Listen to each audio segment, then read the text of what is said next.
The look of love is in your poop. Yeah. Da, Welcome da, back. Da, da.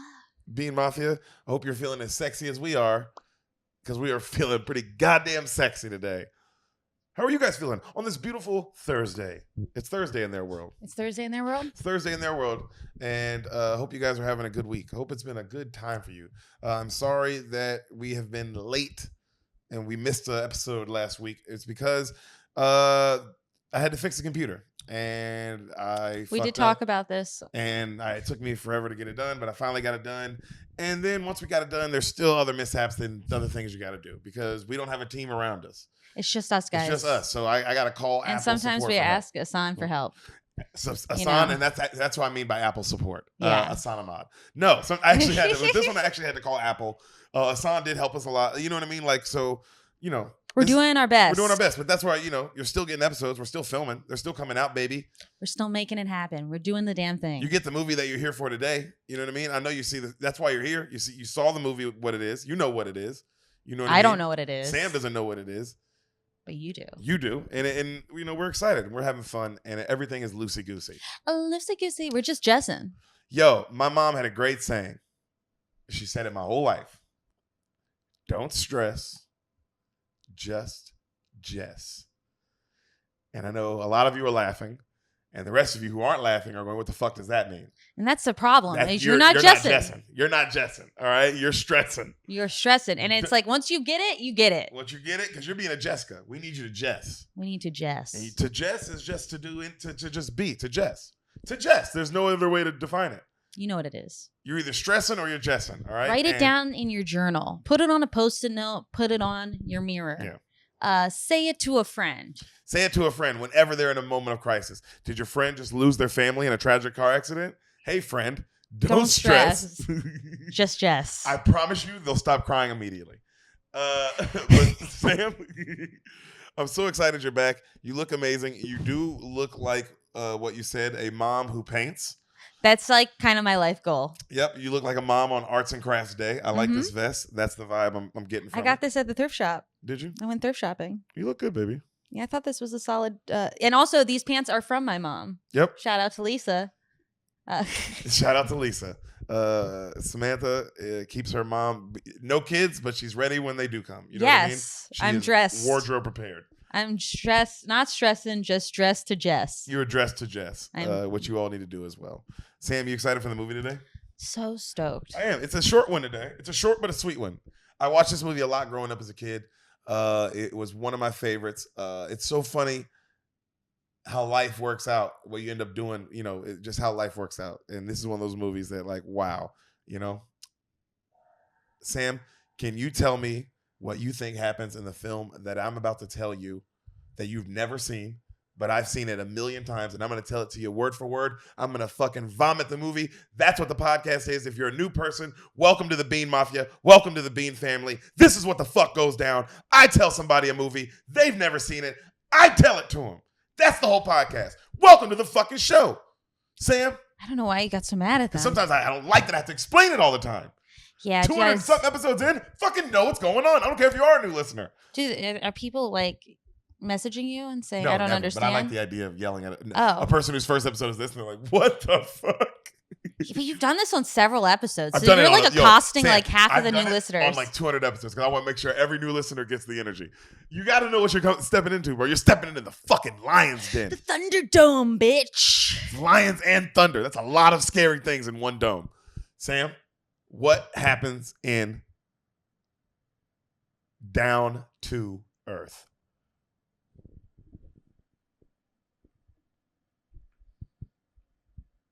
God, you're so pretty.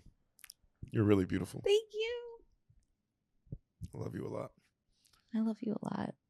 That's not what this movie is about. And that's not what this podcast is about. And this is about me. you.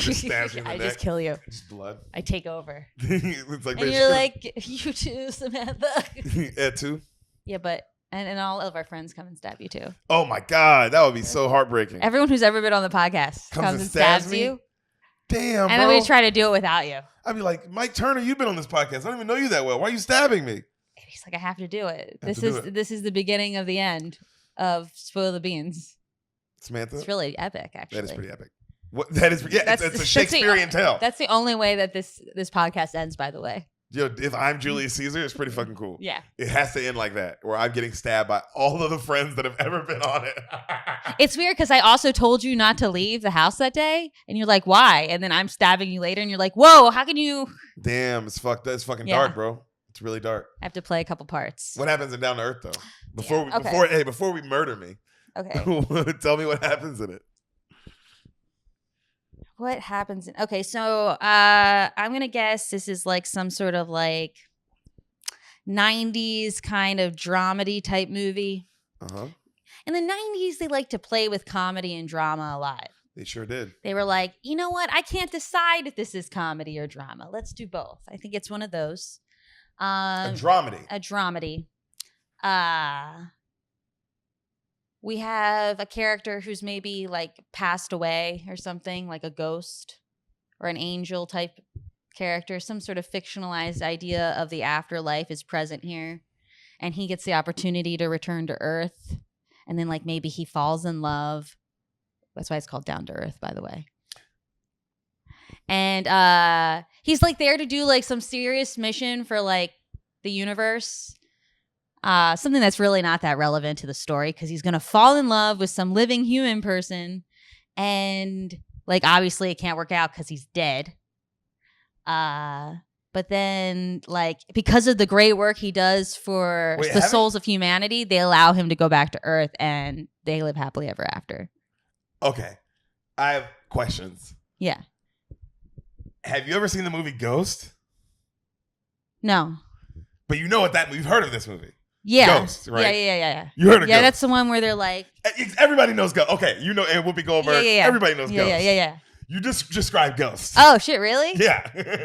Well, like, Ghost should have been a better written movie because I just came up with that. Well, Sam, imagine your movie, now put Patrick Swayze in it. Damn, that's way better. Good. Yeah, that's really good. Yeah, Patrick Swayze was But that's not a dramedy. Isn't it all serious? I know you were wrong in that sense. I mean, I know it's clearly not all serious. The lead actor, the supporting actress who won an Oscar, is one of the most talented comedians of the time. Yeah, you're right. That's a good point. She was very funny in it. So no, it was a dramedy. But that is not Down to Earth. Not even close. You described Ghost, which we'll do later. I can't wait. Also, that movie you're gonna love and cry, and it's 4 girls, and you know that's why it's so big. Patrick Swayze, he doesn't miss. Yeah, he hits you ladies right in your heart. Also, the script choices too, and the script choices. It's yeah. always like, you know, like timeless films. Yeah. Samantha Lee. Yes. Ooh, the episode's done editing. Hell yeah. You think it worked? We got another episode coming to you. Actually, you've already seen it at this point. Oh yeah, they've already seen it. Sam, that's so funny. You've already, because they would have already seen it at this point. Never mind. At this point, they would have already seen it. Oh damn, I look good in this episode. BT Dubs. Does Sam look good? You look good in this one? I always look good. What were you talking about? Why does the audio go out again? It did? Fuck, I gotta do it again. Is that the right one? 3, 2. It just goes out. Okay. All right. Let's stop. We can't worry about this now. Sorry, Bean Mafia. We got distracted by our problem. This is the kind of shit that happens all the time to us. And we're going to have to edit the episode again. The episode that we filmed a couple days ago. That it doesn't matter. We don't care. We need people. We need people. Yeah. Are you guys people who can edit and knows how to fucking do this shit? You know what I'm saying? Because that is a real problem for us. We try our best. And it's really fucking annoying, but we still will get the episode out to you guys. Don't you worry about that. Because we love you. Down. We'll have to come back. Don't get so distracted. You got to tell me down to earth. Down to earth is what I have to tell you. Samantha, are you ready for the episode? Bean Mafia, are you ready for the episode? I'm not mad because this is what happens in life. Things go wrong. Sometimes things go wrong. You know what I mean? But you know what it really is? It's just an opportunity to make things better. That's what we're going to do. And we're going to make this a fun episode. But before we get into Down to Earth, let's pay some bills, huh? Oh, you know what? We got to pay them bills. We got to pay the bills. Because can you pay my bills? Can you pay my telephone bill? Pay my automobile? Can you pay my telephone bill? I don't think you do. So you and me are through. And the first man who's going to pay our bills is the president of this podcast. Oh boy. He is the person we salute. He is the man in charge. He is the man in the Oval Bean office. Oval guys. Bean. The big kidney. The big kidney. And that man is Darren Bates. Darren Bates. This is how you spell it. DARENBATES. And all Darren Bates wants you to do, this guy's paying an ad every episode. He pays for this. And he only wants one thing. What He's is a it that he simple man. wants? You know what I mean? A simple man with simple tastes. And what Darren wants is for you to go on Instagram, hit the search bar, type in his name, Darren Bates, DARENBATES, at Westlandson_56. Beautiful picture of his mother. You see a beautiful picture of a woman. You'll be like, is that him? Sam, that's him. It's him. You He is also a beautiful woman. Yes, he is. Well, he's a man, but yes, he could be if he wanted to. I know what you're saying. If he wanted to be a beautiful woman, Darren, you got the chops, buddy. Dude. But that's not what I'm saying. He wants you to go to his page, Sam, and what's he want you to do? He All he wants you to do follow him. is follow him. That's it. He doesn't want any money. You know what you get when you follow him? What do you get? You get to watch a man be a great father. Watch a man be a great football player. In the NFL. In the NFL? Going on a 10-year career. That's pretty crazy. Insane. That's insane. Insane. Okay? And he is the president of this podcast. Darren Bates, we salute you, sir. We champion you. He has an amazing podcast called the Raw Room Podcast. I want all the Bean Mafia to go subscribe right now. I want every last one of you listening. Do it. Go subscribe right now, okay? Go show our boy some love, Bean Mafia. Go show him support. He's earned it. Tell him the Bean sent you. Tell him the fucking Bean sent you. Let him know. Guys, again, Darren Bates, the Raw Room Podcast. Go subscribe. I've been on it. Will Compton's been on it. Fucking Malcolm Butler's been on it. He's had everybody on it. It's a great pod. He's a great man. Go show him some love, Bean Mafia. Darren Bates. And you tell him what, Sam? The Beans sent me. Tell him what? The Beans sent me. Tell him what? The Beans sent me. That's what I want to hear. Guys, are you wearing a t-shirt? Are you wearing clothes? Are you wearing clothes on your body? I hope you are. You should if you're outside. If you're listening to this outside, put a goddamn shirt on. Unless you're a woman. Do whatever you want. Take it the fuck off. I like boobs, and boobs should be free to be. Yes, we've been living backwards. We've been living backwards, dog. We're letting all these pecs be free. We need boobs free. Boobs should be free. And if you don't want your boobs free, though, I have the shirt for you, or a place that makes shirts for you. Or just something to keep them warm in the meantime, like between the letting them be free. Yep, between sexy time and shower time, you have to cover those boobs up. Sometimes. Ladies. And it's chilly out there. This is what you cover them up with. Hidden Village Custom Shirts. www.hiddenvillagecustoms.com. Guys, Hidden Village Customs on all social media platforms. They make the best shirts. I'm not kidding. The best quality. Amazing stuff. Guys, me and Sam, we rock their stuff all the time. They make stuff with us on it. They make shirts with us on it, guys. Go support them. Hidden Village Customs. Our boy Gary. Gabe. Gabe. I said Gary. Our boy Gabe. Gabe, remember, Gabe is not a pedophile. Gabe, he's not a pedophile. We hope. He's a man who lives his life his own way. He makes shirts his own way. He doesn't fuck kids his own way. All right? So go show Gabe some love. He's the fucking best. He's in the Bay Area. So if you're a Bay Area beaner, go show our boy some love. Hidden Village Customs. Buy a shirt. Support it. They make amazing shirts. They're cool. They're like anime mixed with like sports, mixed with like really anything. Television characters, your favorite movie characters. They cater to you. They cater to you. So check them out. Literally, just go check them out. Hidden Village Customs on Instagram. Hidden Village Customs. www.hiddenvillagecustoms.com. Go check out their supplies. Go check out their shit. It's fucking awesome. They support the Bean Mafia. So Bean Mafia, go support them. And let them know what, Sam? The Bean sent me. Just send them a message. The Bean sent me here. Also, guys, if you're smoking weed and you want to be high as me and Sam right now, we only smoke one weed, and that's Happy Canary. Happy Canary. Our boy Hayden from Maine. It's a wholesale weed place out of Maine. Our boy owns the company. They sell two dispensaries. But if you hit them up, you let them know that you want something, they hook you up too. All right. Happy Canary, HappyCanary. Happy Canary. They're on Instagram. They're on Instagram. It's a little birdie. It's a little birdie, and then their stuff is like it's pretty to look at. It's beautiful weed. It's literally my favorite shit. It's beautiful better than to smoke, beautiful to look at. All the California weed I've ever had. It's literally the best shit. That's why I only smoke it. Happy Canary, guys. Happy Canary. Go follow them online. Show them some love. Let them know the Bean sent you. If you want to smoke what me and Sam smoke, hit them up. Happy Canary. Anywhere. Happy Canary. Sam. Yes. We're done. Cool. It's always so much. I know. At first it started, I feel cool. That's the part of the song. What? Taking me places that you've never been, know this but one. now. Yes, you do. You sang the chorus earlier. What song? Can you pay my bills? Can you pay? That's how the verse goes? She goes, yeah. Whose Like, verse is this? I can't remember. But that's how the first verse goes. At first it started out real cool.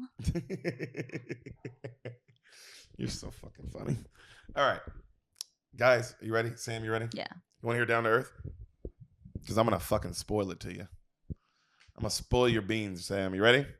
Oh no, my beans are going to be spoiled. This movie's fucking hilarious, and it's so funny how much it relates to our life now. Really? You're going to be very surprised. Down to Earth. Movie starts. Uh-huh. Everything is everything.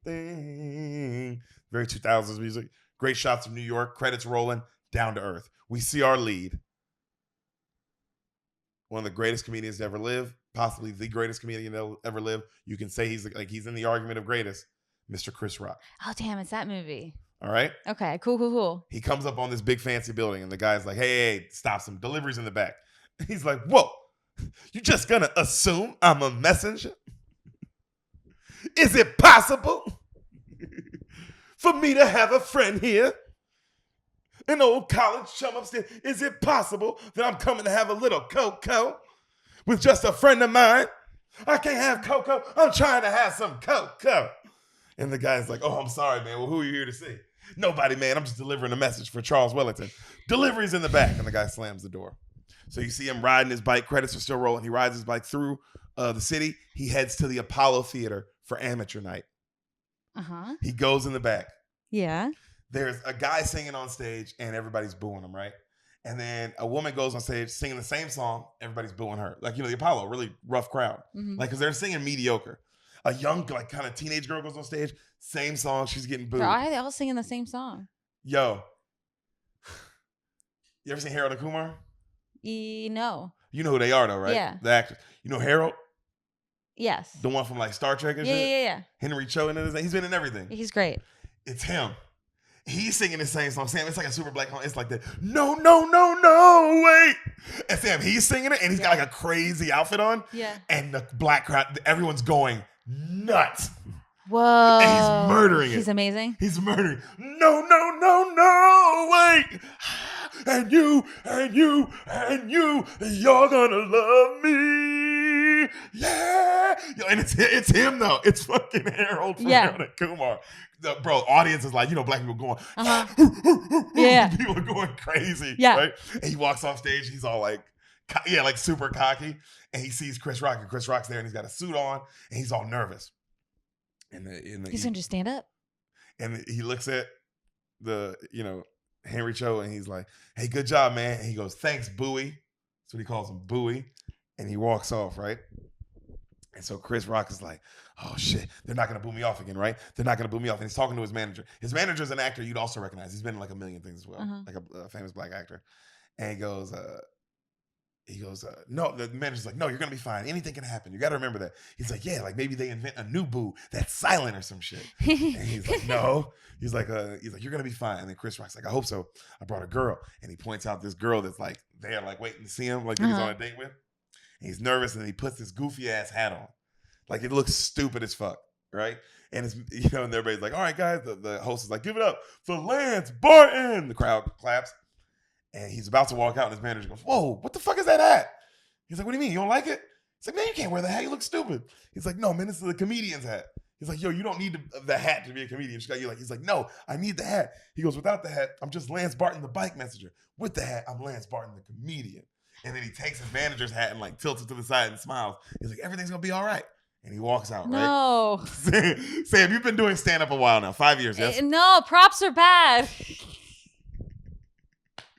Also, a black crowd? Ooh. Like an Apollo black crowd. Ooh. Sam, you know what I'm talking about. Ooh. You know the crowd I'm talking of. Oh. Very specific if you do stand-up, this kind of crowd. Ooh, so he goes up, and what kind of stand-up does he do? Is he Chris Rock, or is he doing some So he goes up. Is he staying in the mic stand? He goes up. There's literally, as he walks out, there's these women in the balcony, and they go, oh, here comes Bowie. Let's get ready. And they start spraying Banaka. His nickname's Bowie, Sam. He's been saying that, please don't let him boo me again. right? And so he walks out all scared, right? And he's like, yeah. So what's up, Apollo? How come every time an airplane crash, they only find the black box? It's like, man, why don't you just make the whole airplane out of the black box? Nothing. He's like, man, who's got roaches? And then a guy in the crowd goes, everybody, nigga, it's Harlem. And he's like, yeah, I got roaches too, man.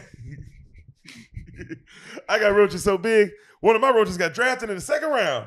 Man, you fucking suck. Boo. They start booing, and his date's like, ugh, and like he sees his date get disappointed, and the whole crowd's like, boo, boo. And then they show this. I always thought this was so funny. This is before I ever did stand up. I love this movie, bro. But this is so funny, even now. Bro, they show his angle, right, of looking at the crowd. So you see the shot of him, and he's getting booed so bad, it's like the wind is blowing him back. Oh, funny. Like, boo, and he's just like taking it. And then that song kicks in, all by myself. And you just see slow-mo of the whole theater booing him. All by myself. And then you see the Sandman. I don't know if you've ever heard of Apollo, but there's like a little guy who comes out with a broom. Mm-hmm. And if you're doing bad, he sweeps you off stage. Uh-huh. And he sweeps him off stage. And you see his manager like, no. Oh, and he walks off and he like throws his stupid hat. Yeah. And he walks off, right? It's a movie about a stand-up comedian, Sam. Wow. That's why I was like, this movie. I can't believe I've never seen this movie. I know. Also, it's so funny how I used to watch the movie all the time as a kid. Growing up, I saw it all just because I liked it. It was always on. Mm-hmm. I liked Chris Rock. I always thought it was funny. Thought it was cool that he did stand-up in it. I always thought that was interesting. You know what I mean? Because like, oh man, it's a movie about a stand-up comedian. And it's so funny now. It's like, wow, they never make movies about stand-up comedians anymore. But he's just like, it's not even the main part of the movie. Yeah. But he's a stand-up in this. Sometimes they do. Sometimes they do. More recently, The Big Sick he's a stand-up. That's true. That's true. But that's like about, I guess this was supposed to be like a huge, broad box office comedy. Yeah. Which it was. It actually killed the box office about this movie. It's like a $30 million budget. It made like $120 million. Wow. This was also 2001 Chris Rock or 2000 Chris Rock. So this is right after Bigger and Blacker. This is like he in is the peak. The biggest comedian. As far as comedian goes, he's the biggest comedian in the world. Yeah. But there's nobody bigger than Chris Rock at this moment in time. So him and his manager go get dinner, right? And the manager's like, man, you got a new hat. You need a new act. And he's like, God, that hurts. And he goes, man, if I'm so bad, why are you my manager? He goes, because Lance, off stage, you're funny. He goes, but on stage, you're just afraid to be yourself. And then he's like, man. And then Chris Rock goes, man, you'd be afraid if every time you got on the Apollo, they booed you off too.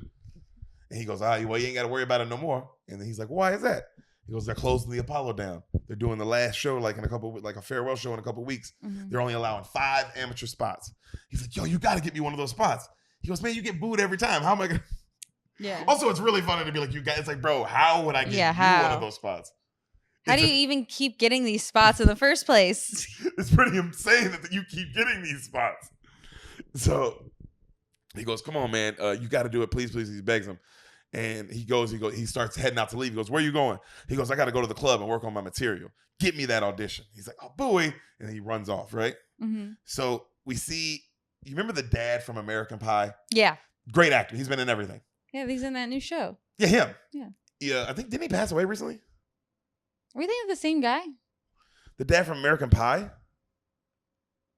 Isn't that the same guy that's on the Schitt's Creek thing? He's alive. I think he is alive. You know what I'm talking about, right? This nigga, Eugene Levy. Yeah, he's alive. For sure alive. Yeah, Eugene Levy. He's great. I love it. He's great in everything he's in. Yeah. So he's in this, right? Uh-huh. And you see him and he's like a homeless guy, but he's got a stopwatch. And he's like, all right, Mr. Lance Barton, and right on time. And you see Lance, doom, doom, doom, doom, and he's like riding a bicycle, doom, doom, doom. That's the background music. Doom, doom, doom, doom. I don't know why I always remember this. Doom, doom, doom. And he's riding his bike, and as he's riding, he's thinking in his head like, I got to work on my act. I got to be a better comedian. I got to work on my act. I got to be a better comedian. And he sees our other lead, Regina King, walk by. Ooh! Knew there was going to be a lead. I love that he got her to be the lead. I love this black. She's great. She's so good. She's so good. She sees walking by, and of course she's beautiful, of course. And so he's like distracted and like, whoa, hot girl. And he runs a red light, gets hit by a truck, and then he dies. Okay. And then you just get hit. You don't see it. You just see the truck. And then you see the old dude, the dad, Eugene Levy. And he goes, oh, I hate this job. And he clicks the stopwatch. Uh-huh. All right. Cut to Chris Rock wakes up in heaven. And he's like, yo, anybody get that license number? And he's like clearly like got the blue kind of like aura around him and everything's like blue and shit. Yeah. And there's a huge line for this club. It's a huge club, right? And he walks up and there's people being let in. And then you see Eugene Levy. And he's like, Mr. Barton, how's it going? This is heaven. And he goes, oh, man, I've had this dream before. Is Pac in there? And he just kind of barges in. He goes, wait, Mr. Barton. And he's like, yo, where Pac at? And he's like yelling shit. And then you see the head guy of heaven, not God, but like the head manager of heaven, right? Yeah. And it's, remember the movie A Bronx Tale? Yes. The head gangster? Yeah. This guy, he's a great actor. He's also been in a million things. Him. Oh, yeah, that guy. He's great. He's been in a million Old stuff. guy. Yeah. Old guy. I love him in Modern Family. He's the gay best friend to the grandpa. You know the grandpa in Modern Family? Yes, he is. He has a best friend who's like a tough guy, but they find out like one of the seasons You find out that he's gay. Forgot about that. He's great. He's a great actor. He's really good. Yeah, he's really funny too. But also he can be A Bronx Tale is like one of my. Remember seeing that one when I showed you that really movie? good movie. It made me cry. Such a good movie. But he's so good in it. De Niro too. God, if you haven't seen that, I do it for a son. Go back and rewatch it. Yeah, watch that one. It's amazing. So you see him, right? And he's kind of watching over and he goes, Keys, what's the problem? Right? And he goes, Mr. King, nothing, sir. Mr. Barton here is just getting used to the, surroundings. And he comes down. He's like, no, I'm trying to wake myself up. And the guy goes, I hate to break it to you, kid. This ain't a dream. You're dead. And Chris Rock's like, I'm not dead. He goes, Lance, what you feel is totally normal. Dying, to most people, it's a complete shock. But let me tell you something, baby. It gets better. And then cut to you hear like that Frank Sinatra, like dun, dun, dun, dun, dun, dun, dun, dun, dun, dun, that kind of music. Uh-huh. And then he goes, the food is great, the women are beautiful, and the music is hot, baby. Yo, and it's just like this cool club. That's all heaven is. And he goes, and the party never ends. And he goes, that's great, but I'm not dead. You need to fix your mistake and send me home right now. There's no way I'm supposed to be dead yet. And then like the Eugene Levy guy goes, calls his assistant over and goes, let's check the list. When is Mr. Barton supposed to be arriving? And the guy checks the list and he goes, Lance Barton is arriving like May 17th, 2044. And then they all look at each other like, oh shit. And Chris Rock's like, you could have at least got me to 2044. Like, right? You could have gave me the year. He's like, oh my God, I'm so sorry for fucking up. And then the king dude, the gangster guy is like, are you fucking kidding me? He's like, oh, I'm so sorry, sir. It was just a mistake. He goes, first, you make Frank Sinatra wait for a table. And now this. And then he goes, just to be fair, sir, Frank Sinatra didn't have a jacket on. I don't care if Frank Sinatra doesn't have a jacket on. It's Frank Sinatra. You give him a table. And then Chris Rock starts going off. I can't believe you killed me. And so they sit him down. They go, look, all right, kid, this is our mistake. So your body's gone, but I talked to my boss. And Chris Rock's like, who, God? He's like, yeah. He goes, we can't put you in your old body, but we can put you in a new one. As long, right when it dies, as long as no one knows it. How does that sound? And Chris Rock's like, fine, just get me out of here, right? He's like, all right, well, let's go find you a body. So cut to, they go to New York and they find a guy who's about to jump off a building and he jumps. And Chris Rock's like, no, don't want that guy, right? They go to a gym. You see a guy working out. He's hitting the weights and he's huge as hell. Chris Rock's like, I can't be this guy. He's like, why? He's healthy. He's like, he's big as shit. Nobody wants to laugh at a guy who can kick their ass. That's not funny. And then you see the guy like the weight kills him. Yeah. Right? They walk off. They go see an old dude about to have a heart attack in the park, and Chris Rock's like, no. And he's like, picky. Right? Cut to, they're walking to a huge, fancy, like billionaire's house. Uh-huh. All right. Chris Rock's like, whoa, whose place is this? He goes, this is the place of Charles Wellington, the 15th richest man in America. He owns like certain basketball teams, owns this company, that company, hospitals. He does it all, right? You see one of his maids walk by, Wanda Sykes. What? All right. So they bring cocktails to she's like, got cocktails? She's like, cocktails, Mrs. Wellington?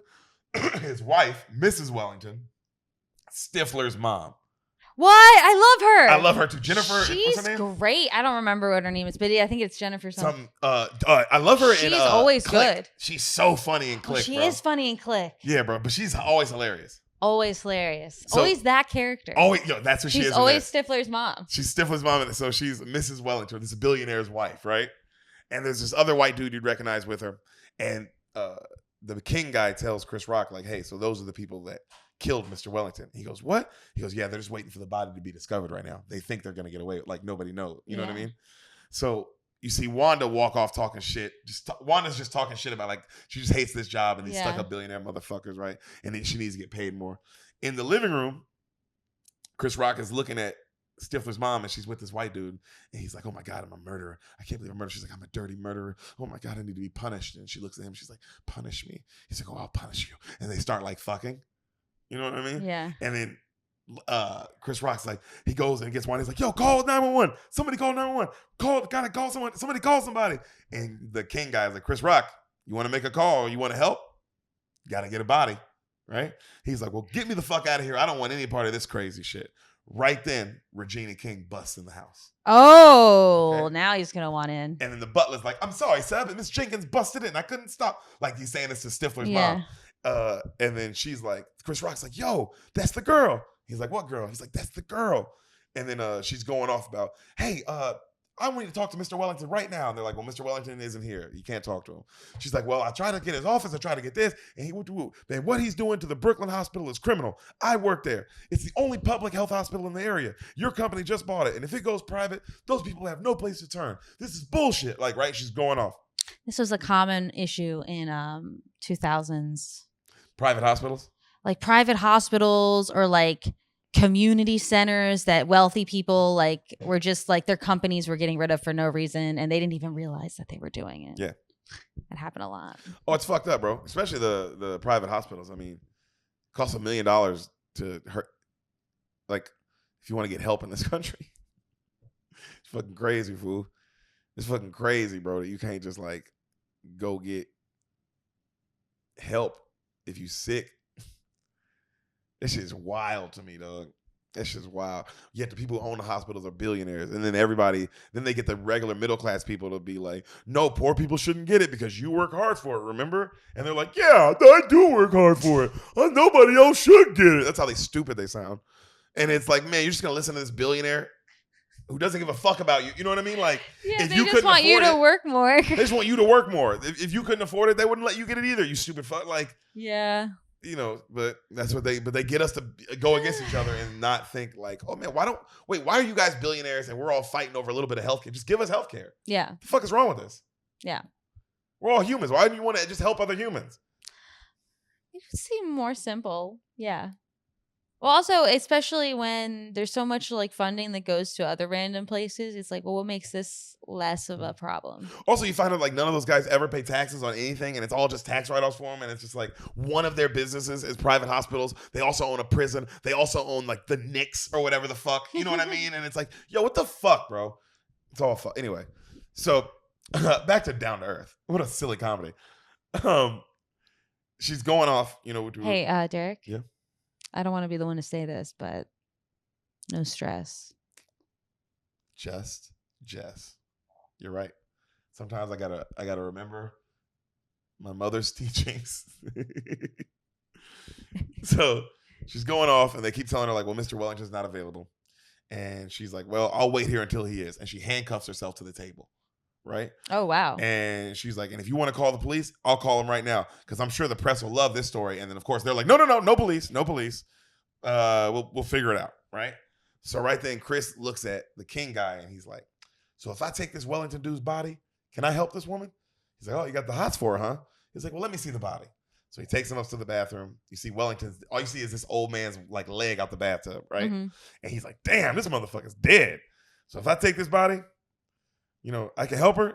And he's like, "Yeah, you would be able to." He's like, "Damn, I don't know, man. I can't look like that. How the fuck I'm gonna get laughs looking like that?" And then the king guy's like, "Oh, he looks funny to me." He's like, "Man, I already get booed. I gotta get my ass beat too." You know? And he's like, "Well, look, you want the girl? You take the body." He's like, "Well, does it have to be for good? Can I just take this body as a loaner until you find me a better body?" And he's like, "You know what? Since we screwed up, deal." All right. So right then you hear the British butler. He's like, "Mr. Wellington, you got a Miss Sante Jenkins here, sir. Should be coming out the tub by now anyway, don't you think? Don't want our fingers to get all pruny." And Chris Rock comes to and he's in the body, right? Like he's in the bathtub. Yeah. And then the king guy is like, "Oh shit, it works." He's like, "What do you mean it works?" He's like, "I don't do this all the time." And then he goes, "Man, I still look like me." He goes, "Well, you are you." He's like, "Well, I thought I was Wellington." "You are Wellington." "Well, I'm glad you cleared that up." And he's like, "Lance, to everyone else, you look, sound, and even smell like Wellington. But to you, you're yourself." He's like, "All right." And you hear, "Mr. Wellington, you okay?" He's like, "You can answer." He's like, "Yeah, everything's cool. Not too cool, I hope." We don't want the tub to be too cool on you. He's like, no, everything's fine. He goes, now, when I go out there, they're going to see Wellington and not just some brother in his clothes because I really don't feel like getting shot today. And he's like, you'll be good, Lance, I promise. So he goes out and he opens the door all slow and he's like this, kind of like looking at the butler, but it's Chris Rock. Yeah. You know? And the butler's like, everything okay, sir? He's like, so you're the butler? He's like, yes, sir. Me, the butler. Whose butler are you? I'm yours, sir. You're my butler. Yes. You're not going to cheat on me, are you? What? You're not going to cheat on me. I'm not going to catch you, butling with somebody else. Because I'll kill that motherfucker. He goes, no, sir. I only butler for you. Who am I? Mr. Wellington. Who am I? Mr. Wellington? You're damn right I'm Mr. Wellington. Yeah, I got a body. And then you just see, like, cut to you don't see Chris Rock. You see the old white man yelling this. Yeah. I got a body. Yeah. And then you see the king dude like, all right, I'll see you in a little bit, right? No. The king dude goes, you look good. Like, it looks good on you, whatever, right? So they walk off, and he walks by, like, he walks downstairs, and he changes clothes. This I always remember, because this was in the trailer. I don't know if you remember this. He walks downstairs, and he's got, like, the golf clothes on, and it's Chris Rock, and he's like, Tiger Woods, y'all. Tiger Woods, y'all. Tiger Woods, y'all. I don't remember this at all. Yeah, I remember that from the trailer so much. And, of course, when he comes down, the Stifler's mom and the other white guy are screaming. Yeah. Because they think they killed him. Yeah. So they're like, what the fuck? Right? And then Regina King starts going off. And he's like, I'll deal with you guys later. He's like, how you doing, right? And she's like, look, I'm talking about sick people, you piece of shit. I've been trying to get in touch with you, and you behind the hospital. People are desperate and in trouble, and whoop-de-whoop. Right? And then she starts going off, and then he looks over at the king guy, and the king guy's like, I'll get to finding you a new body. He's like, well, what about this? He's like, you wanted it. And he kind of disappears, right? Mm-hmm. And then, and she goes, what kind of man are you, Wellington? And he goes, it sounds like I'm an asshole. And then she goes, well, I know all about your board of directors meeting on Monday, and I'm glad because I'm going to be there, and I'm going to bring in the press. And he's like, well, I'm glad you told me. I need a haircut and some gators. And she's like, okay. Because I do like that would make you go, the fuck did he just say to me? Because you would also think, is he being, like, racist? Yeah. Is he, like, just talk, like, what is this? And then she goes, well, I'm going to be bringing people. Just so you like, whoop. She starts going off more. And then she starts looking for the keys for her handcuffs, right? And she's like, shit. And he goes, what? She goes, I lost the keys to my handcuffs. And he goes, didn't your mama always tell you to bring an extra set of keys for your handcuffs? And she looks at him again with that same look of like, the fuck is going on?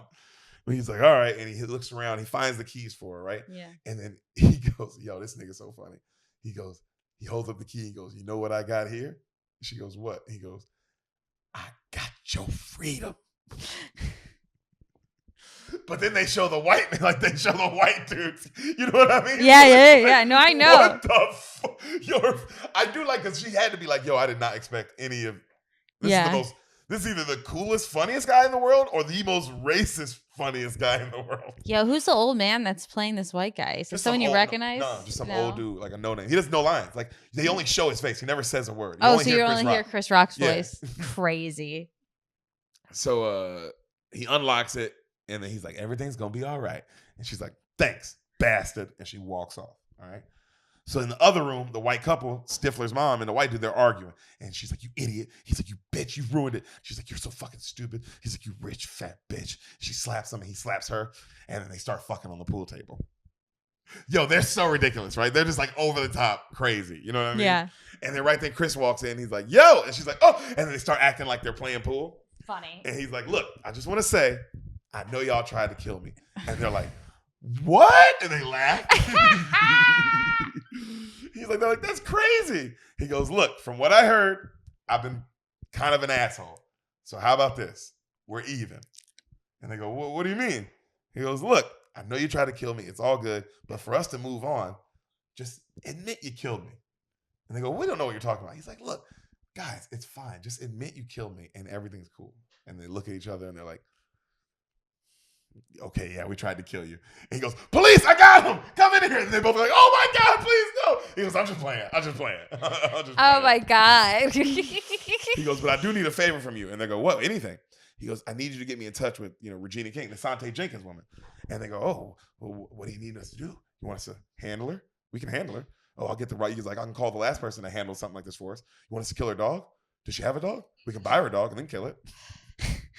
And he goes, no, I don't want any of those things. He goes, I want to ask her out on a date. And then Stifler's mom's like, oh, Charles. And he goes, what? Don't, oh, Charles, me? You're about to fuck him on my pool table. You literally have an 8-ball in your ass right now. And then he goes, look, I don't care. You guys keep doing your thing. You keep waxing her ass. Keep her off mine. And then he walks off, right? And what did they like look at each other? Yeah, like what the fuck is going on? Yeah. So I love this movie, bro. I always thought it was so funny. It's it still holds up. So it's also an hour and 27 minutes. Perfect. They get it. So Chris is walking around his mansion, and he walks down. Like I always thought this was so cool. He walks down this huge hallway, right? Mm-hmm. And the whole hallway is screens. As he walks down the hallway, it censors that part of the TV, that screen. So the TVs are cutting on as he's walking down the hallway. And what are the TVs of? On CNN. Just like TV. And he stops and he's like, what the fuck? And he backs up and he's looking at it. And he grabs a remote that's on the wall and he tries to like change the channel. But all he's doing is like cutting on a fireplace in another room. Right? And he's like, what the fuck? He's like, man, how do you change channels? How do you get MTV? The TV just changes to MTV. Whoa, cool. Dope. Yo, right? I was like, damn, and this is in 2001. I was like, damn, I want this now. It's like that remote that my dad has where you can just say what you want into it. Sam, fucking love that shit. He just says it and it just changes. Oh, yeah, but that would be too much because then you can't talk about anything. That's a good point. You have to whisper MTV. Yeah. So he goes, Showtime. Change Showtime. He's like, Playboy. And it turns on the porn. He's like, ooh. And he goes, BET. And he goes, not available. He's like, what? Also because he had porn. So it's like, what the fuck? So he goes downstairs to the maids, like the servants' quarters. Uh-huh. Right? And as he descends, he goes, you are descending to staff level. And he walks down there and it looks like almost a college dormy. You know what I mean? Yeah. And he sees Wanda Sykes and she goes, Mr. Wellington, can I help you? He goes, yeah, I'm looking for any room in this house, get BET. And she goes, BET, Mr. Wellington? He goes, yeah, black entertainment television. She goes, no, I know what BET is, Mr. Wellington. You want to watch BET? And he's like, yeah. She goes, well, the TV in the staff lounge gets BET. He goes, oh, you mind if I watch it? She goes, no, this is your house, Mr. Wellington. Enjoy. And he's like, thanks. And he walks off, right? And she goes, fucking broke rich piece of shit motherfucker already bossing me around. Now you got to use my TV. And he's like still right behind her, right? He hasn't walked away yet. And she's like, I'm telling you this much. And she's talking to like this Spanish lady who clearly doesn't speak English. She goes, I'll tell you this much. If that motherfucker asks me to change the channel, I'm going to cut his ass. Which is a crazy thing to say if a nigga just wants to change the channel. I'm going to cut his ass. And then Chris Rock. She said if he asked her to change the channel. Oh, that's right. That is what he said. That is what she says. And so Chris Rock goes, Wanda? And she goes, which I love that Wanda Sykes' name Her name is Wanda? Yeah. That's awesome. Which I love that they were like writing it and they're like, what should we name it? It's like, oh, she'll just be Wanda. Yeah. That's perfect. It suits. It suits. And then she turns around. She's like, oh, shit. Yes, Mr. Wellington? And he goes, you don't like me very much, do you? And she's like, me, Mr. Wellington? No. I like you plenty. Now her, she can't stand your ass. And it's the Spanish lady just nodding. Can she answer me? Oh my God. She's like, you should hear this kind of stuff, she says. Oh, Mr. Wellington this. Oh, Mr. Wellington that. Oh, I'm going to cut his ass. It's really disrespectful, I think. Yo, Wanda Sykes is so funny. Stupid funny. Yo, that's hilarious to be like, I'm going to cut his ass. Like, you just trying to act like you didn't just see. So the Spanish lady's nodding, and he goes, look, from what I hear, I've been pretty much an asshole. And if I was you, I'd hate me too. So starting next week, how about this? I'm going to give both of you a 200% raise. And they make that face you just made. Okay. And she goes, and he goes, is that enough? Happy? And she's like, I'm ecstatic. And he's like, good. And he walks off, and she looks over at the Mexican lady, and she goes, I'll believe that bullshit when I see my check. And she walks off. Right? Yeah. So he walks by a room and he hears someone yelling at a TV in English. Like, oh, come on. You got to make that fucking basket. Oh, come on, man. Got to shoot that. And he knocks on the door and then he hears, hello? Yes. Coming. Yes. And it's his butler, right? The butler opens the door and the butler has like a Michigan basketball sweater on. Yo. And it's like a Michigan college basketball game, right? And then Chris Rock goes, you're not from England, are you? He goes, oh, yes, of course I am, sir. My father's father was a gentleman's gentleman, and I am a gentleman's gentleman. He goes, come on, man. I just heard you from outside. Where you really from? He's like, fucking Scottsdale. He's like, oh, shit, man, I'm fired. He's like, no, man, you're not fired. You mind if I just watch some BET? He goes, oh, you can change the channel, of course. He goes, drop the accent, bro. Just be yourself. You want a beer? He's like, yeah. He's like, the butler guy goes, okay, you want a beer? He said, how about this? You sit down, I'll get it. You worked all day. And the butler's like, okay. So he sits down and he cuts on the channel to BET. And then they're just sitting there drinking a beer, watching BET. And of course, the butler's just looking at What's on BET when they're watching it? As they cut it on, they're naming who just won the first amateur spot for the Apollo. Right? And it's some comedian named Joe Guy. And he's like, shit, I got to work on my material. And he gets up and he's like, where are you going? He goes, where's the nearest subway? He goes, Subway? You want to just use the car, sir? He goes, the car? Yeah. Cut to, they're in a Rolls Royce, obviously. Yeah. And then they're playing Gin and Juice, right? Rolling down the street, smoking in dope, sipping on gin and juice. Laid back. With my mind on my money and my money on my mind. And he's just singing the whole song, right? And the butler dude starts singing it too. They start getting in it. Do we recognize the butler dude? No.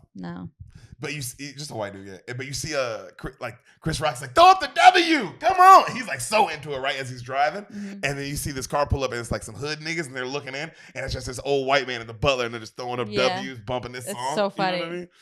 They go to a comedy club, the Comedy Shack. Uh-huh. All right.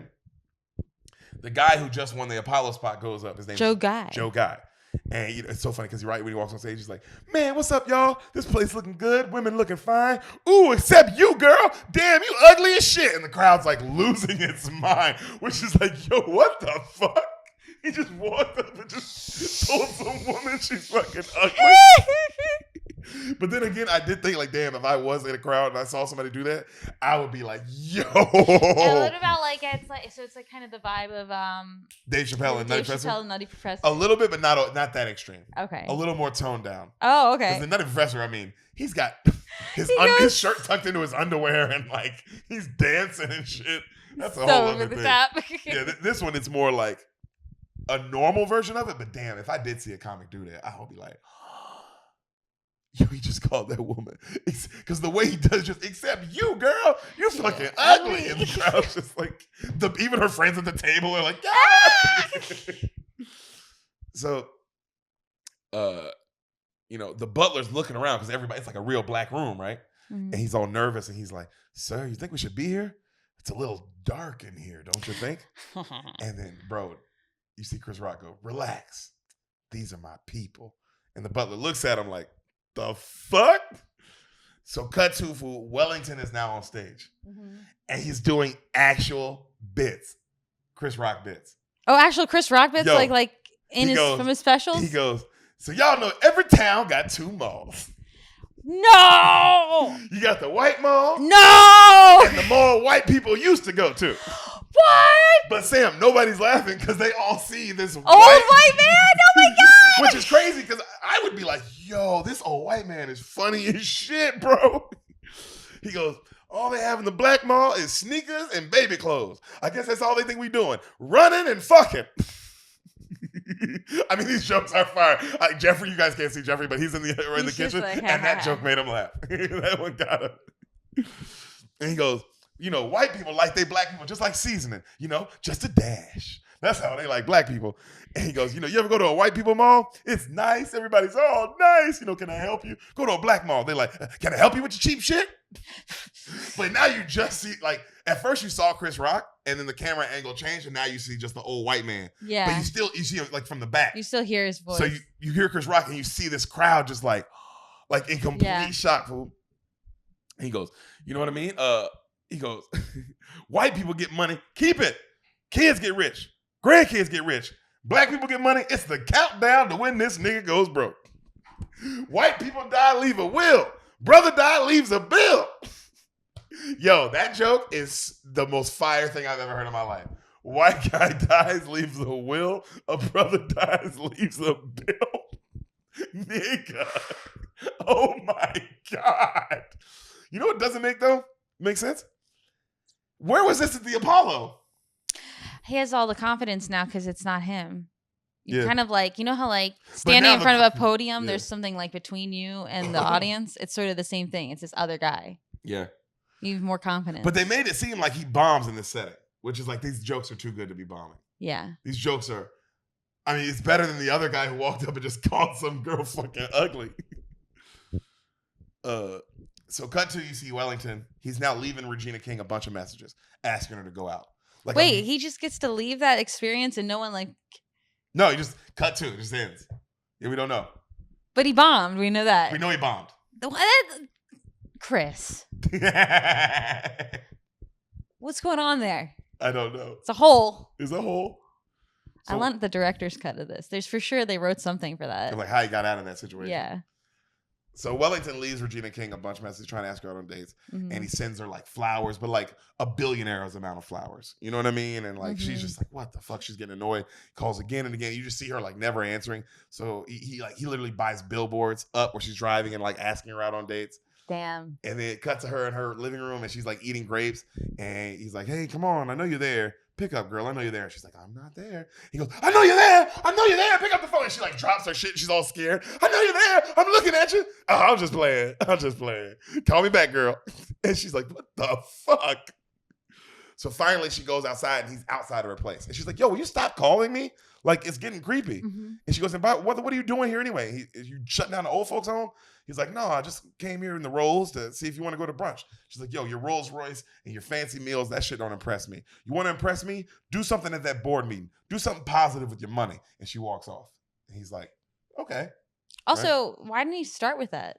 Yeah, you're a billionaire. You can do so much stuff Also, now. The first thing you notice when she's there is that he can help her. And then he doesn't help her. He just tries to woo her. Yeah. He did the exact opposite of what he planned to do when he got in the body. It's almost like he's a stupid lead of a rom-com. Chris. So the King dude shows up. I can't believe you said I was 100% wrong. You were. I mean, you were 100% right about the movie Ghost. But it was a lot of things I was right about, that there's like a afterlife element and going back and then falling in love and all these things. You missed the stand-up part.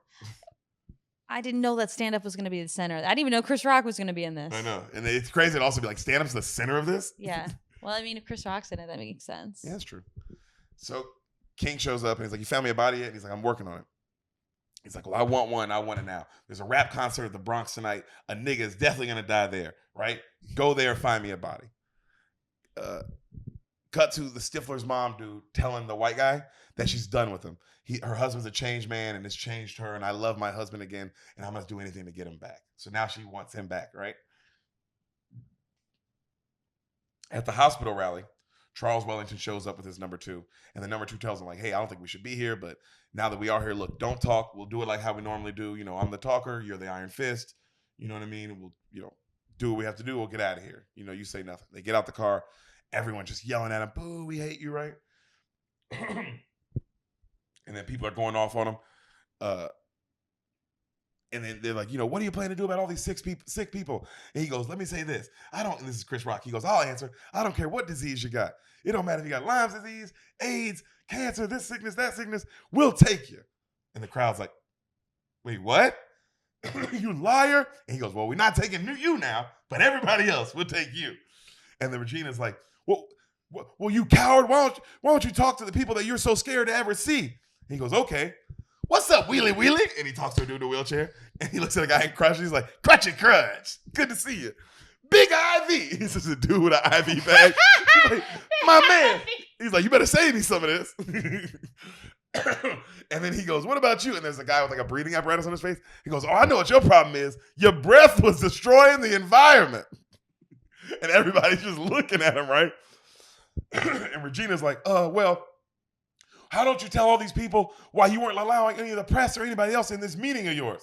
He goes, you know what? That's crazy. Hey, everybody, we all going in. If you're crutching, bring your crutches. If you're wheeling, bring your wheels. Come on, Big IV, let's go. And then right then you hear, he goes, ooh, can we get another glass of water for Big IV? I just broke his. So they go in. You see all these big, rich, like white guys in this board meeting. They're like, oh, you can't bring all these people in here. He's like, no, it's all cool. They with me. Let's talk about it. What's up? And then they're like, what do you mean, what's up? Just another board meeting of us making our like budget decisions. He's like, budget decisions. And he starts going off on like all these things that are crazy about hospitals, right? Yeah. And he's like, that we should take care of this people and we should take care of people with bullet wounds. I don't give a fuck. Like, what happens to them? We should take care of them. You know what I mean? And then a guy goes, well, not without adequate insurance, of course. And then he goes, not without adequate insurance. Bullshit, insurance.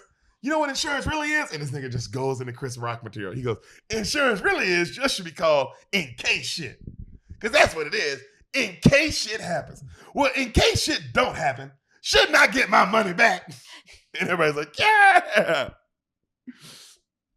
He goes, and then what do you do with my money? You take my money and go get you a Mercedes Benz and you park it in front of my bus stop? I should slash your tires. And everybody's like, yeah. He's like, and doctors, what's up with these doctors charging so much money? How you gonna charge so much money for a triple bypass surgery? Gonna give me a triple bypass surgery and then have the nerve to, after the surgery, be like, nah, take it easy. Hell no, motherfucker, I gotta get back to work. Crowd's like, ooh, just the crowd's going nuts. And he's like, man, we got to help people. That's what we need. We're going to completely change our whole business. And so what if we lose a few $1 million? And he says that, and you see the table all kind of like, the fuck? Mm-hmm. He's like, that's what we're going to do. We're going to help people. He goes, well, y'all have been great. A lovely audience. I got to go. And Regina's all smiling big. Everybody's cheering. The table of rich people are all mad. He just kind of walks out, right? He goes home. Stifler's mom's in his bed. She's like, hey, honey, I've been waiting for you. I knew your biggest fantasy was always to have a menage a trois. So I got your favorite, Blanche from the club. And she like opens the sheets and it's like this 80-year-old woman, and the 80-year-old woman's like, come taste me, Charles. And he's like, ugh. And he walks off. Regina comes up to his place. She's like, Mr. Wellington, I wanted to talk to you. He's like, call me Lance. And she's like, I thought your name was Charles. He goes, yeah, Charles is my maiden name. And she just goes, okay. I like that she's just like, you know what? I'm not even gonna get into that. Even go down that. She goes, okay, Lance. Well, I'm sorry, but I gotta tell you, you were so great at that meeting, and thank you so much for what you did and what you said. And he goes, are you hungry? And she goes, he goes, you gotta be hungry. And she's like, oh no, he's like, look, I'm not trying to impress you. I just want to feed you. And she's like, I guess I could eat. So, all right, let's go eat. So he takes her to Gray's Papaya, like that hot dog place in New York. If you saw it, you'd recognize it. It's like they always show it in New York, like when they show New York, and they're getting hot dogs, right? And he's telling her how, he wasn't born rich, and he's like cracking all these jokes about how he used to be poor, right? And she's laughing. And then as he's doing this, a car pulls up, blasting DMX, like a Hummer. And these two hood-ass niggas get out, and it's, don't stop, don't drop, don't shut them down, open up shop. R.I.P. Oh, that's a Rough Riders roll. Stop. And as Chris Rock's talking, R.I.P. by the way, R.I.P. DMX, man. As Chris Rock's talking, he like starts nodding his head, right, and gets more into the music. And the two black dudes walk into the shop, and then it keeps going. And then now Chris Rock just starts, because they're singing the lyrics. So Chris Rock starts singing the lyrics. Stop, drop. And then Regina King's looking at him. Shut him down, open up shop. Oh, no. That's a Rough Riders roll. Niggas want to die. What? Niggas want to try. What? Niggas want to wild. What? Niggas want to die. What? All I feel is pain. What? How can I maintain? What? And like now the whole shop is looking at him. And he's just going, what? What? And the black guy goes, hey, my man. He goes, what? And the dude just goes, bam, and knocks him out. Damn. Cold, right? He wakes up outside, and she's like, oh, my God, are you okay? He's like, yeah, I think I'm good. And she hits him. She's like, you lost your mind? What the hell's wrong with you? He's like, what? I like the song, DMX, Rough Riders. That's my shit. And she's like, well, what if I was singing a song? Whiteys want to die. Whiteys can't try. And he goes, might get a record deal.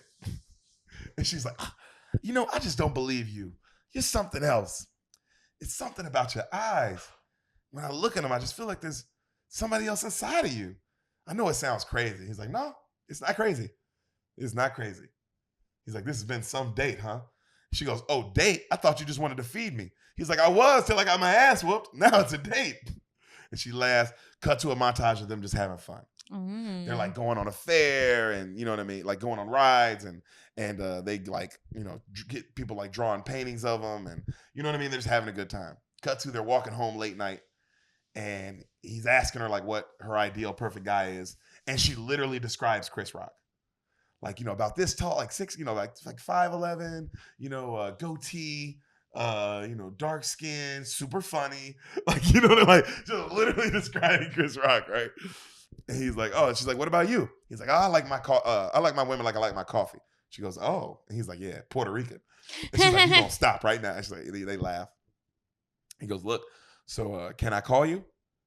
And she goes, all that stuff at the hospital, was that real or was that fake?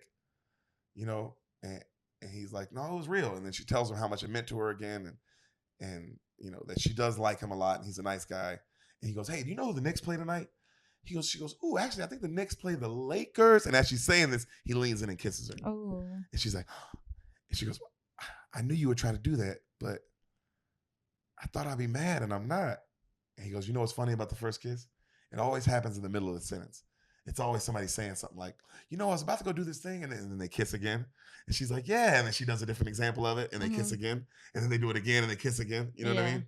And she's like, well, I had a good time. And then she like rubs his face, and she leaves. And he walks off, and he's like, yes, yes, yes. And he grabs a random baby, and he kisses it. And he's like, yes. As the mom's like, oh my God, put my baby down, please.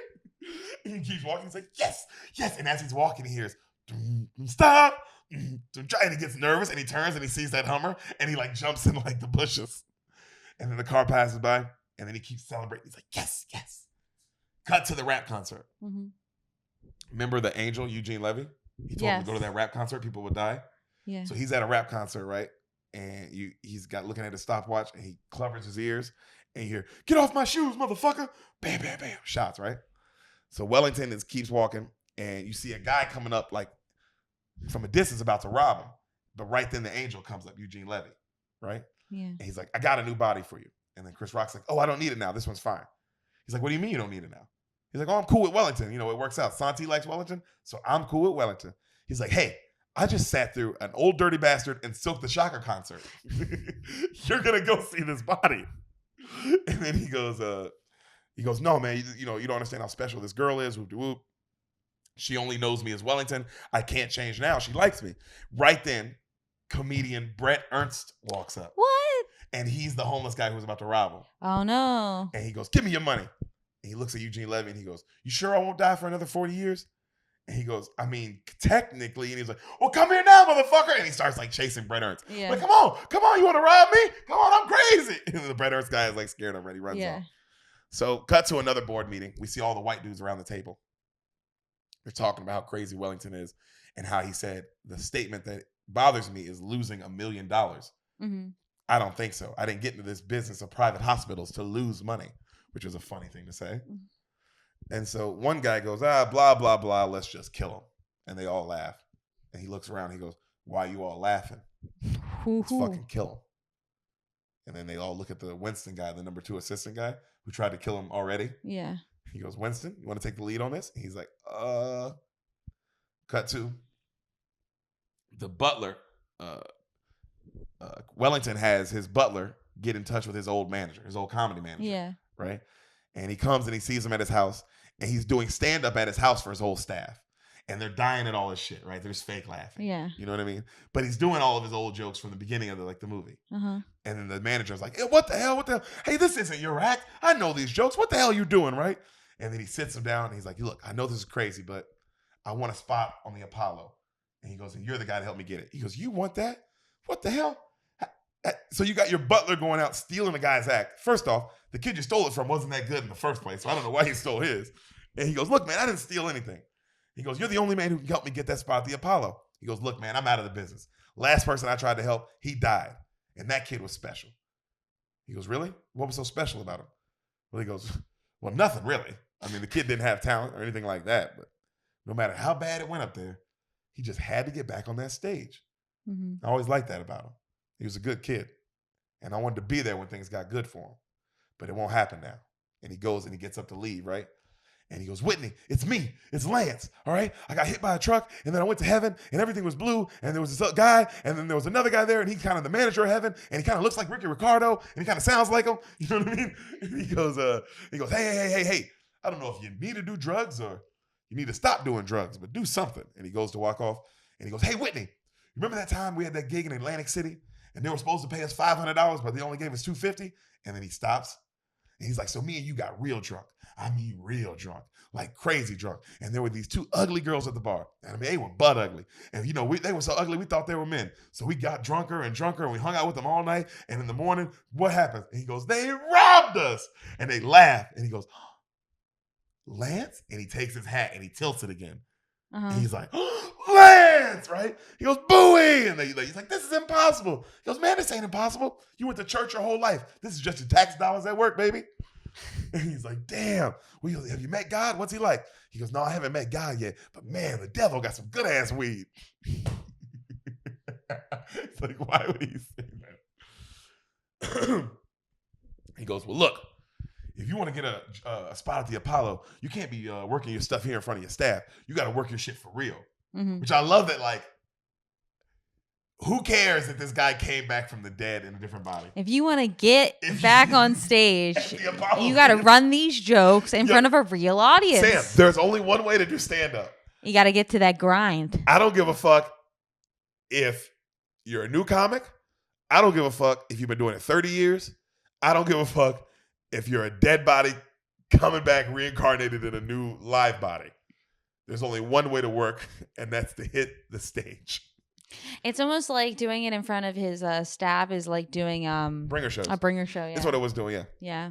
But I like that he's not freaking out about, the realities of what God is and all of that. He's just like, hey man, if you want to do this for real. I know one thing. I know one thing about stand up, man, and that's you got to hit the clubs. Got to get out there. You got to get in front of people who don't know you, So they go to Madeline's Comedy Club and he buys it. And it becomes Wellington's Comedy Club. Cool. All right? Which is smart. That's one way you can get up. Yeah. It's like, well, I want to get up. Yeah, it's like I need to get up all the time. So I'm just going to buy it. So you see a montage of him working out his stuff. And he's still kind of bombing, but he's getting better and better. Right? Mm-hmm. And you see him walking and talking to Regina King. And he's talking about how he loves jokes, because like stand up, because it's boxing. It's not like music or anything else. It's you versus the audience. It's a fight, Mm-hmm. And people just want to know, like, are you funny? That's it. Yeah. Can you do it? Can you bring it? And then she's like, I like the way you brought it at the hospital. He's like, what do you mean? She was like, you were being real that night. And it was really funny. I liked it. He's like, oh, thanks. So he goes home and Stifler's mom's there and she's dancing to Mysticals. Shake your ass. Watch yourself. Shake your ass. Show me what you're working with. Shake your ass. And she's got like hood rat clothes on. Oh, she ran like a velour suit or something like that? No, she's wearing like... Because like in that era of time, that was the look. She looks like Beyonce in one of them out yeah. Yeah, exactly that, yeah. And she's like popping her ass and shit. She's like, ooh, you like that, daddy? And he's like, what are you doing? She's like, what do you mean? I'm backing that ass up. And he's like, I want a divorce. And she's like, is this because I tried to jack you? He's like, no, it's not because you tried to jack me. Truth is, there's someone else. She goes, oh, you got another hoe? Yo, I love Stifler's mom. She's great. She's so funny. Why did we not have an equivalent to that in this day and age? There should be an actress doing a Stifler's mom type. Impression. She still does it. Every once in a while, you see in a movie. Yeah, she'll bust being out the Stifler's stuff. mom. She's always Stifler's mom, though. And then he goes, look, you can have the house, you can have the car, you can take whatever you want, have all the money. You're a great person on the inside. And you need to just get in touch with that person on the inside. And until then, you need to stay inside. And he walks off.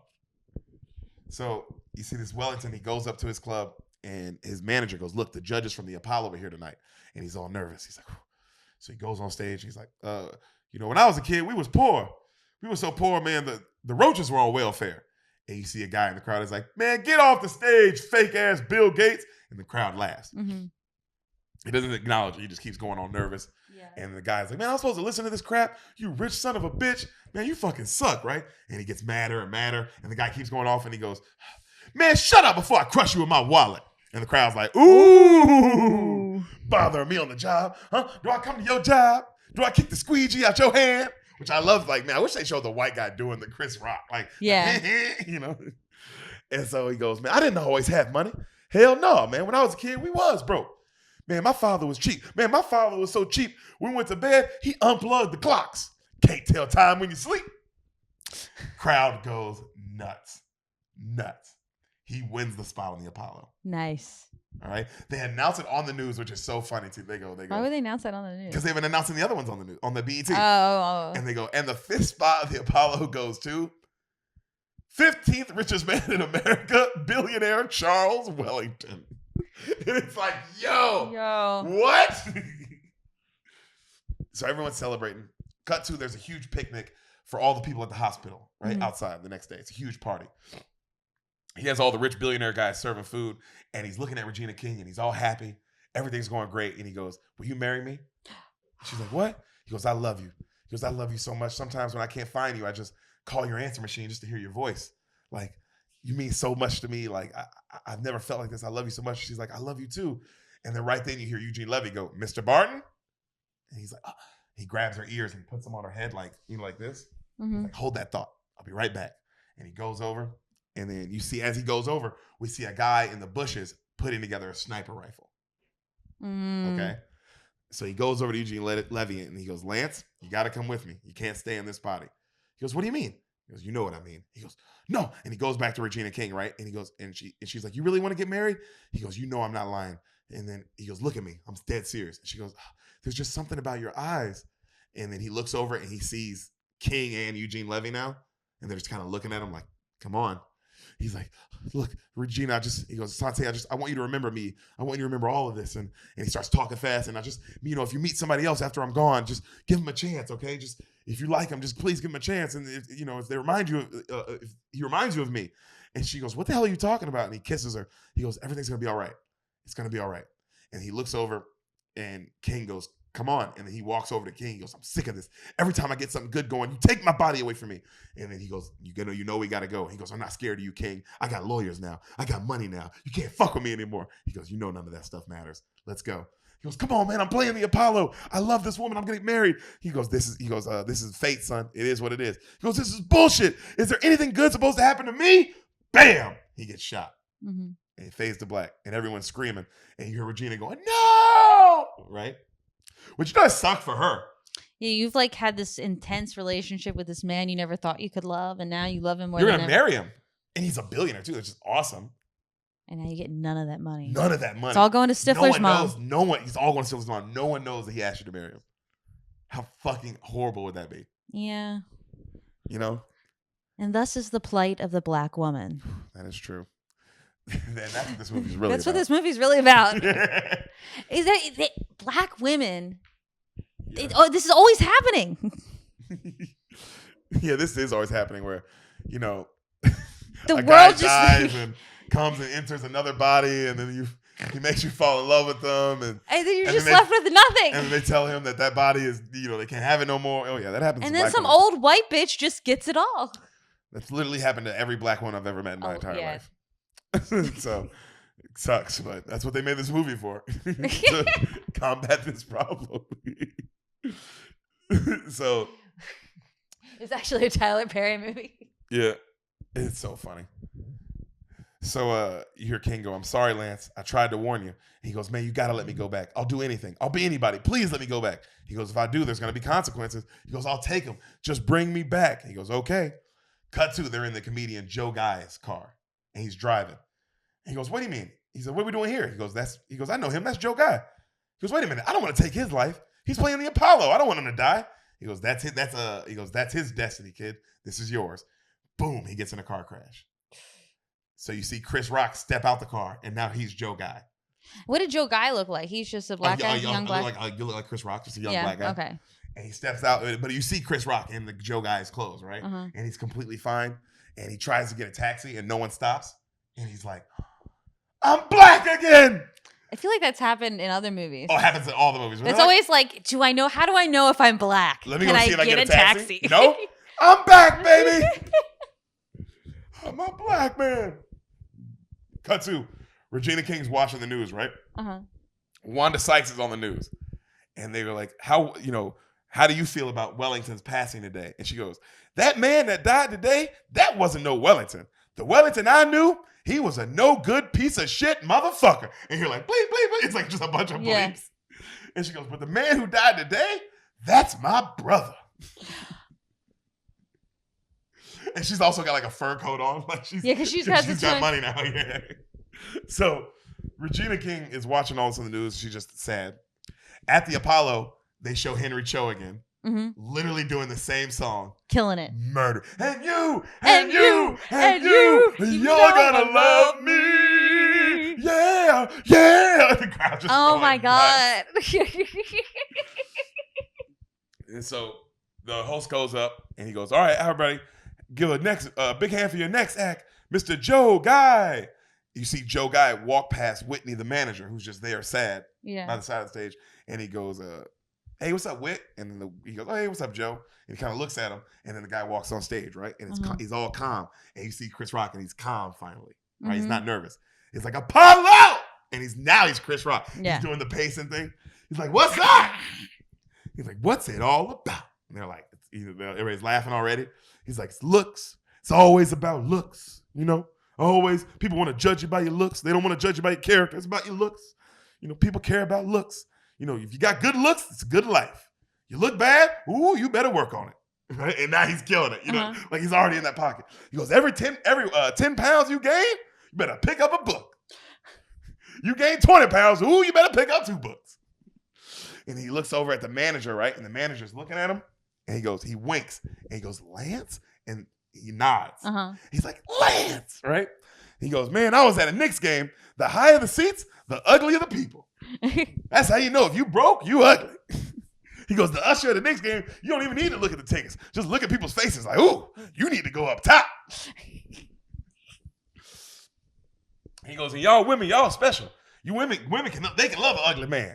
A guy, he'll never admit if his girl's ugly. He'll hide that shit to the death.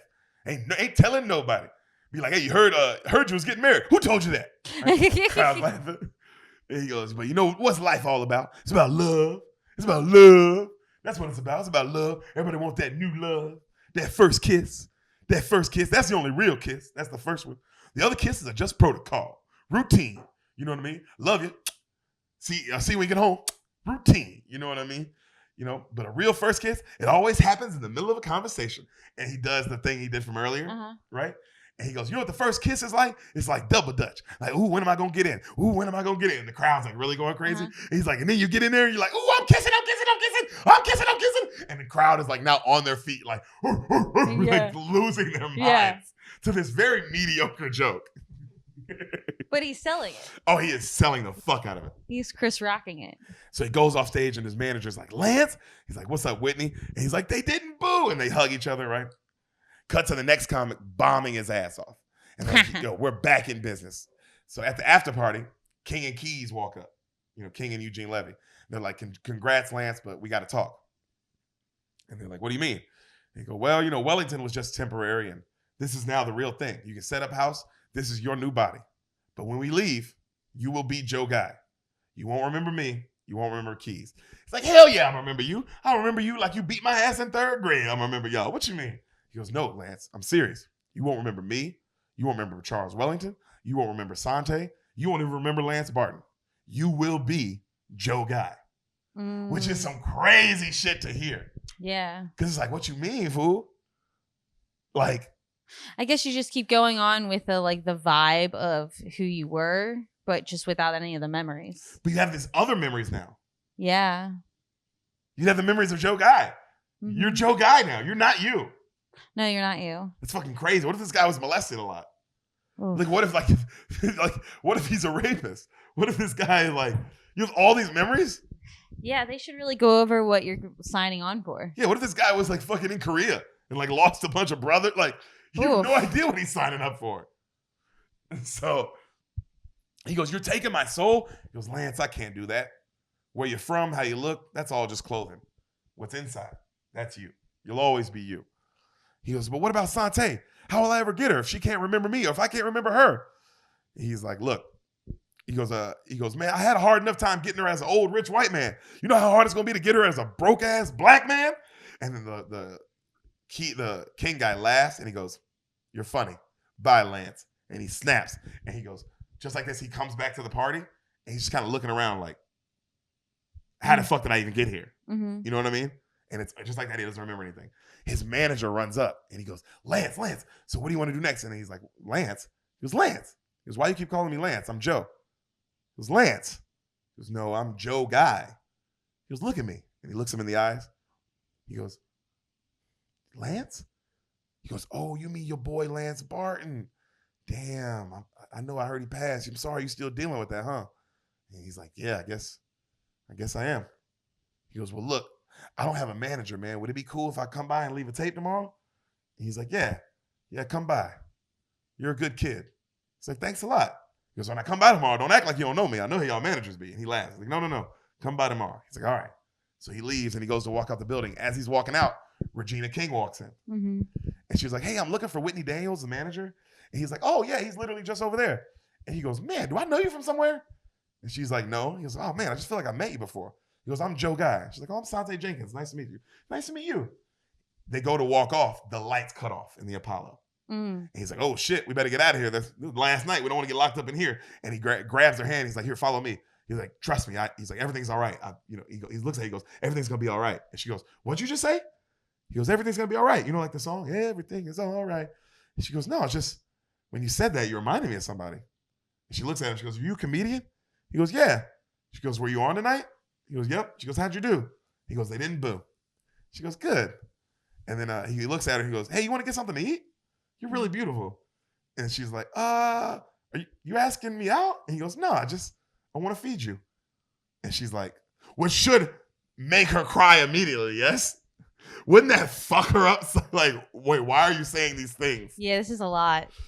And then she goes, yeah, I'm starved. So they walk out to the car. She just lost the man she was about to marry. Yeah, like a day ago.